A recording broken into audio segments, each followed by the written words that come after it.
सिंहासनमा आसीन सरकार आफूलाई भगवान ठान्छ, इमानदार सम्झन्छ, गमक्क मक्ख छ सत्तामा उपरखुट्टी लगाएर। तर सडकमा एक बुढाहरू देख्दा थरथर लुक किन काम छ? 9 रेक्टरको भूकम्पले हल्लाए चाहिँ जवाब पाउन सरकार ऐना हेर्छ र हात हल्लाउँछ, अनुहार हेरेर दङ्ग पर्छ, मक्ख पर्छ।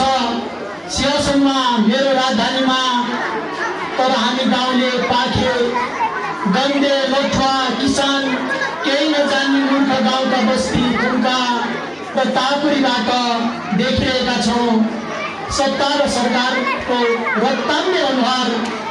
निर्मला भगीरथी, सुजन राउत, वीरेन्द्र शाह, सुरेश रजत, नवराज विक, मदन र वीरेन्द्र परिवारको रगतले पोतिएको रक्ताम्य अनुहार घाम जस्तै छर्लङ्ग छ सरकार। के यिनीहरूको न्याय पाउने हक अधिकार छैन सरकार? फटा सरकारको हात दुर्गन्धित छ, फटा सरकारको हात दुर्गन्धित छ।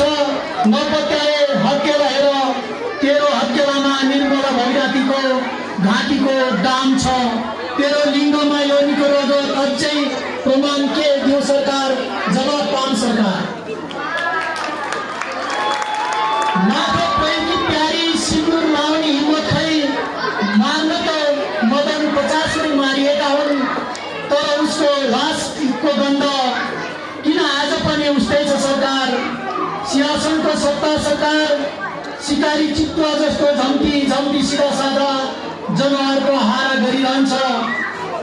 तिखा नौरा भिजाएर रगतपक्ष दारा निचाएर भ्रष्टाचारको भकारी हालेर सचिएको छ अहङ्कार।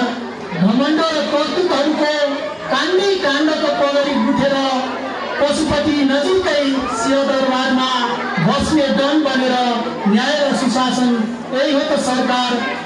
जवाब पाउन सरकार भन्दै कविता अन्त हुन्छ। हस्त धन्यवाद।